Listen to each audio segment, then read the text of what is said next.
Hey guys, नमस्कार। कैसे हैं आप लोग? उम्मीद करता हूँ आप लोग अच्छे होंगे। टिप विथ आरके में आपका स्वागत है। तो दोस्तों, आज हम लोगों का जो टॉपिक है कल से आने वाले धमाकेदार आईपीओ के बारे में है कि कल जो आईपीओ आगाज कर रहे हैं 4 तारीख को, 4 अगस्त को, तो कौन कौन से आईपीओ आने वाले हैं दोस्तों, उस पर हम लोग बात करेंगे। उनका जो प्राइस बैंड है और मिनिमम लॉट साइज क्या है, कितना इन्वेस्टमेंट मिनिमम आप कर सकते हैं, उन सारी चीजों पे हम लोग डिस्कस करने वाले हैं। कौन सी कंपनी का जो ट्रेंड है, फाइनेंशियल डेटा है, वो ज्यादा स्ट्रांग है, इस पे भी हम लोग बात करेंगे। ठीक है, लेकिन दोस्तों इन्वेस्टमेंट करने से पहले आप अपनी खुद की रिसर्च करें। अपने रिसर्च के आधार पे ही इन्वेस्टमेंट को अंजाम दें। ठीक है, तो आइए सबसे पहले हम जानते हैं कि कौन कौन से आईपीओ आने वाले हैं कल की डेट में, 4 अगस्त से। ठीक है, तो पहला जो आईपीओ आ रहा है दोस्तों, वो आ रहा है देवयानी इंटरनेशनल का, और दूसरा जो है विंडलास बायोटेक का, और तीसरा जो है कृष्णा डायग्नोस्टिक का, और उसके बाद जो लास्ट है, फोर्थ आईपीओ जो आ रहा है एक्सारो टाइल्स का। ठीक है, तो कुल मिला के कल 4 आईपीओ लॉन्च होने वाले हैं 4 अगस्त से, और इनका जो ओपनिंग डेट है 4 अगस्त, और क्लोजिंग आईपीओ की है 6 अगस्त, चारों की है। ठीक है, तो आइए जरा देवयानी इंटरनेशनल पे थोड़ा सा नजर डालते हैं, ये क्या करती है। इसके आधार पे जो डेटा है, क्या हम आईपीओ में हमें जाना सही रहेगा या नहीं रहेगा। हालांकि ये तो अपना खुद का ओपिनियन होगा, लेकिन आइए फाइनेंशियल डेटा पे एक नजर डालते हैं। तो दोस्तों, देवयानी इंटरनेशनल की अगर हम बात करें, तो देवयानी का जो फर्स्ट टाइम आईपीओ आ रहा है, मिनिमम इन्वेस्टमेंट पहले तो दोस्तों यहाँ पे ये देखिए, मिनिमम इन्वेस्टमेंट जो आपका है वो 14,190 रुपए का है। 165 शेयर। ठीक है, मिनिमम आपको 165 शेयर परचेज करने होंगे, और लॉट साइज जैसा कि हम बताया गया 165 शेयर का है, और प्राइस बैंड जो है 86 टू 90 की रेंज में यहाँ पे रन करेगा। ठीक है, तो कट ऑफ प्राइस इसका 90 है, राइट। अल्टीमेटली जो इशू साइज है इनका, वो है 1838 करोड़ का इनका जो आईपीओ है वो आ रहा है। ठीक है, अब कम से कम आपको 165 शेयर के लिए एप्लीकेशन करना है। 165 मल्टीप्लाई बाई 90 कट ऑफ के रेट पर आप आएंगे, तो ये अमाउंट 14,190, 14,190 रुपीज का आपको इन्वेस्टमेंट करना है। Devyani international limited is one of the largest franchise of Yum brand. ठीक है, यम ब्रांड का ये फ्रेंचाइजी है in India. Yum brand Inc, कहने वाला यम ब्रांड जो है ये है फॉरेन की कंपनी। अगली चीज ये है, इनके पास जो ब्रांड्स हैं वो है pizza hut, KFC and Taco Bell. It is the largest operator of quick service restaurant. कुल मिला जुला के बात ये है कि यम ब्रांड जो है ये फॉरेन की कंपनी है, और इसका इन्होंने फ्रेंचाइजी ले रखा है देवयानी इंटरनेशनल ने इंडिया में। ठीक है, और यम ब्रांड के जो ब्रांड्स हैं वो पिज्जा हट है, केएफसी है, टैको बेल है, और कॉफी कोस्टा भी है दोस्तों। ठीक है, तो कुल मिला जुला के अब इनकी प्रेजेंस अगर देखी जाए, तो अराउंड 655 स्टोर्स इनके हैं अक्रॉस 155 सिटीज में in India. It also has an international presence as of 31 March 2021। International में भी इनका, इंटरनेशनल लेवल पे भी प्रेजेंस है। देवयानी इंटरनेशनल ऑपरेट कर रही है 297 पिज्जा हट, और ध्यान समझिए क्योंकि ये बहुत मैटर करता है रेवेन्यू पार्ट पर। देवयानी इंटरनेशनल ऑपरेट करी 297 पिज्जा हट store, 264 KFC store and 44 Costa coffee. ठीक है, store in India. Okay, Devani International is among the largest QSR companies listed on Swiggy and Zomato। ठीक है दोस्तों, तो कुल मिला जुला के तो दिव्यानी का यहाँ पे अगर हम बात करें आईपीओ की, तो ये आईपीओ सर्वाइवल है कि छोटे जो रिटेल इन्वेस्टर हैं उनके लिए 90 रुपीज पर शेयर के हिसाब से अगर देखा जाए तो 165 का लॉट यहाँ पे उठाना है, और 14,190 रुपए का मिनिमम इन्वेस्टमेंट है। ठीक है दोस्तों, तो आइए जरा इनके कुछ फाइनेंशियल डेटा पे भी एक बार नजर डाल लेते हैं, इनके कुछ प्लस और माइनस पे भी बात कर लेते हैं।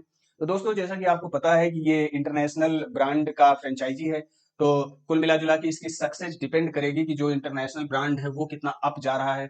तो रेवेन्यू की अगर हम बात करें, तो मार्च 19 में 24 CR के आसपास इनकी रेवेन्यू थी। मार्च 20 में 1535, मार्च 21 में 1199 रुपए की। ठीक है, आइए एसेट्स पे इनका ट्रेंड डालें, तो यहाँ पे देखिए मार्च 21 में अगर हम बात करें इनके रेवेन्यू पे, तो ये रिड्यूसिंग पॉइंट पे है दोस्तों, क्योंकि ये लॉकडाउन वगैरह लगने की वजह से सारे जो रेस्टोरेंट हैं, जितने भी प्लेस थे, सारे बंद थे। इस वजह से this is the reason behind it. और बहुत डायरेक्टली हिट हुआ है ये जो हॉस्पिटैलिटी सेक्टर है। ठीक है ना, रेस्टोरेंट और हॉस्पिटैलिटी सेक्टर बहुत क्रिटिकल यहाँ पे डिस्टर्ब हुआ है।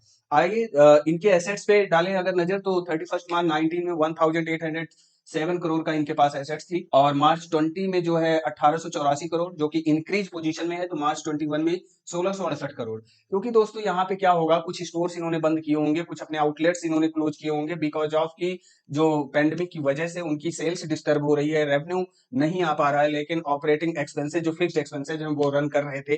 तो maybe the reason behind it कि उन्होंने अपनी एसेट्स को रिड्यूस कर लिया हो, और कुछ स्टोर्स को इन्होंने क्लोज कर दिया हो, लेकिन इनके पास इतना सफिशिएंट एसेट्स है कैश जनरेट करने के लिए। हालांकि अभी तक का जो है वो लॉस मेकिंग ही कंपनी है, लेकिन अगर हम फ्यूचर की बात करें, तो ये आने वाले फ्यूचर में एक बेहतर कंपनी साबित हो सकती है। ठीक है, तो अल्टीमेटली 97 करोड़ का लॉस था, 107 करोड़ का लॉस था, और मार्च 21 में 57 करोड़ का लॉस था। तो लॉस जाहिर सी बात है, क्योंकि जब से अगर ये डेटा दिया गया है 19 से, तो देखा जाए तो कायदे से तो कंपनी रन ही नहीं कर पाई, अपने आप को खड़ा करने का टाइम नहीं मिला इसको, ठीक है। तो इनकी कुल मिला के जो एक बेसिक फंडामेंटल वाला डेटा ये था, ठीक है। आइए जरा दूसरे आईपीओ पे नजर डालते हैं फटाफट। दूसरा आईपीओ जो है विंडलास बायोटेक है। विंडलास बायोटेक का जो है यहाँ पे दोस्तों, ये 4 अगस्त को खुलने वाला है बिडिंग, कल की डेट में, कल 4 अगस्त की डेट में ये खुलने वाला है, और 6 अगस्त को इसकी आईपीओ की क्लोजिंग है, ठीक है। और मिनिमम इन्वेस्टमेंट 13,440 का है, और लॉट साइज यहाँ पे 30 शेयर, मिनिमम 30 शेयर आपको परचेज करने पड़ेंगे।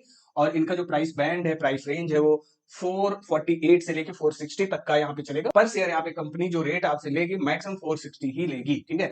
इशू साइज जो इनका है 401, बहुत स्मॉल साइज है इनका। इशू साइज 401.53 करोड़ का है। और कंपनी की अगर हम बात करें दोस्तों, तो क्या काम करती है विंडलास बायोटेक लिमिटेड, जो है top 5 player in domestic pharmaceutical formulation, contract development and manufacturing organisation. कुल मिला के एपीआई बेस्ड कह सकते हो या नॉन एपीआई बेस्ड, कुछ भी हो सकती है, हालांकि वो इन्फॉर्मेशन यहाँ पे नहीं दिया गया है।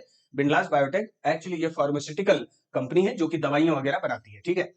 अब विंडलास बायोटेक लिमिटेड, ये 2000 में 2000 में इसका फॉर्मेशन हुआ था। मैनेजिंग डायरेक्टर हितेश विंडलास है। और यहाँ पे आगे अगर बात करें दोस्तों इनके रेवेन्यू पार्ट पर, तो सेल्स इनकी 18 में 357 करोड़ की थी, 2019 में जो है 312 करोड़ की, एंड 2020 में इनका 331 करोड़ की इनकी कुल मिला के सेल्स की बात करें रेवेन्यू थी, ठीक है। टोटल एसेट्स बात करें तो 290 सीआर, 298 और 338। तो कहने का मतलब इनका जो एसेट्स क्राइटेरिया है वो इंक्रीज होता जा रहा है, एसेट सेगमेंट इनका इंक्रीज होता जा रहा है। दैट मींस कि company has enough capacity to generate cash, ठीक है। आगे तो ये हो गई हमारी सेकंड आईपीओ की बात, विंडलास आईपीओ के बारे में, ठीक है। आइए थर्ड आईपीओ पे बात करते हैं दोस्तों। थर्ड आईपीओ जो है हमारा कृष्णा डायग्नोस्टिक का है। कृष्णा डायग्नोस्टिक क्या कर रहे हैं, इनका भी आईपीओ 4 अगस्त 2021 को खुलने वाला है, और 6 अगस्त 2021 को आईपीओ क्लोज होगा, ठीक। और लॉट साइज 15 शेयर का। प्राइस बैंड जो प्राइस रेंज है दोस्तों, वो 933 से लेकर 954, मतलब कट ऑफ प्राइस 954 है। और 15 शेयर के लिए अगर आप अप्लाई करते हैं, तो मिनिमम इन्वेस्टमेंट आपको जो है 13,995 करना पड़ेगा। आगे हम बात करें तो यहाँ पे इशू साइज इनका 1213 करोड़ का इनका इशू साइज है, ठीक। अब ये करते क्या है, जरा सा इस पे भी नजर डालो। Krishna diagnostic limited is the largest and differentiated diagnostic service provider. कुल मिला के ये डायग्नोस्टिक सर्विस प्रोवाइड करते हैं मेडिकल सेक्टर में। 2010 में ये कंपनी इनकॉर्पोरेट हुई, और इसकी पल्लवी भत्तेवारा इसकी जो है फाउंडर है कृष्णा डायग्नोस्टिक सेंटर की, ठीक है। और इसके प्रॉस और कॉन्स भी है दोस्तों, तो मैं चाहता हूं कि अगर आप आईपीओ में जा रहे हैं तो उसके प्रॉस और कॉन्स को भी आप देखें। रेवेन्यू के पार्ट में बात करें, 110, 214, 271, बहुत हाई ग्रोथ यहाँ पे मिल रही, बहुत तगड़ी ग्रोथ यहाँ पे मिल रही है। 110 करोड़ से ग्रोथ बढ़ के रेवेन्यू 19 में जाई गई 214 करोड़ पे, और फिर 20 में गई 271 करोड़ पे, ठीक है। तो कहने का मतलब है रेवेन्यू पार्ट पे तो मुझे तो अच्छी लग रही है कंपनी, ठीक। टोटल एसेट्स की बात करें तो एसेट 290 करोड़ थी 18 में, 529 करोड़ है 19 में, और 630 करोड़ है 220 में, 2020 में।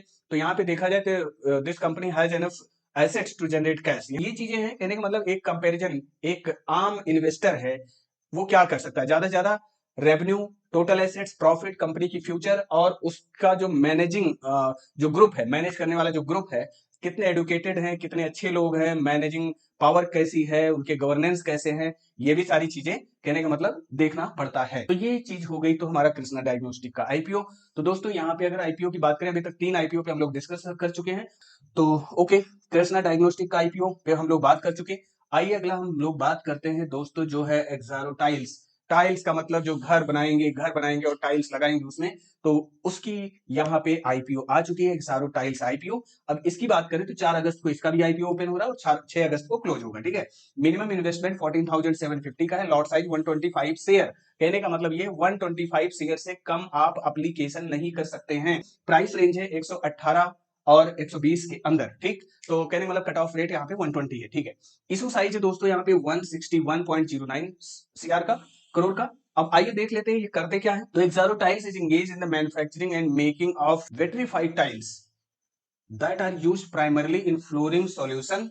Its business operations are broadly divided into two categories: double charge vitrified tiles and glazed vitrified tiles। कहने का मतलब ये है कि ये इस कंपनी के जो प्रोडक्ट्स हैं वो कंस्ट्रक्शन कंपनी वाले ज्यादा यूज करेंगे। और आपको पता है दोस्तों कि जो इंफ्रास्ट्रक्चर और कंस्ट्रक्शन कंपनियां हैं वो बहुत बूम पे चल रही हैं, तो जाहिर सी बात है इस कंपनी का जो अपना सेक्टर है वो भी बूम पे चलेगा, नो डाउट। आगे बात करें तो फाउंड हुई थी ये 2008 में, और इसके जो मैनेजिंग डायरेक्टर हैं वो है मुकेश कुमार पटेल।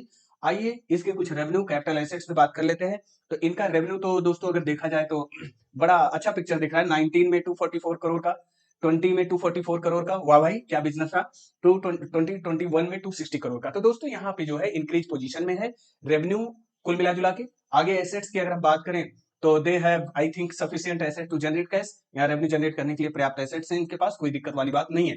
प्रॉफिट पर अगर नजर डालिए तो मेरे विचार से हर कोई देखने वाला यही कहेगा कि एक ग्रोइंग कंपनी है, कोई समस्या वाली बात नहीं है। अगर 19 में आप देखें तो 8.92 करोड़ का इन्होंने प्रॉफिट जनरेट किया था, 2020 में 11.26 एंड 2021 में 15.22। तो कहने का मतलब है कि ये रिड्यूसिंग पोजीशन पे नहीं है, ये इनहांस कर रही है अपने आप को, ग्रो कर रही है, इंक्रीजिंग पोजीशन पे है। ठीक है, तो ये 4 आईपीओ कल 4 अगस्त 2021 को दोस्तों खुलने वाले हैं। मेरे विचार से आप लोग इसमें इंटरेस्ट लेंगे, धन्यवाद। But before going into investment, any type of investment, just make your own research, अपनी रिसर्च करिए उसके बाद इन्वेस्ट करिए। ओके। और दोस्तों आईपीओ अप्लाई करने के लिए आपके पास डीमैट अकाउंट होना बहुत आवश्यक है। तो डीमैट अकाउंट आप ग्रो ऐप पे भी खोल सकते हैं और जीरोधा पे भी खोल सकते हैं। तो मैं मेरे डिस्क्रिप्शन बॉक्स में दोनों ग्रो ऐप का और जीरोधा का लिंक दिया हुआ है, आप वहां से डाउनलोड करके अपना डीमैट अकाउंट ओपन कर सकते हैं। धन्यवाद वीडियो देखने के लिए, थैंक यू वेरी मच।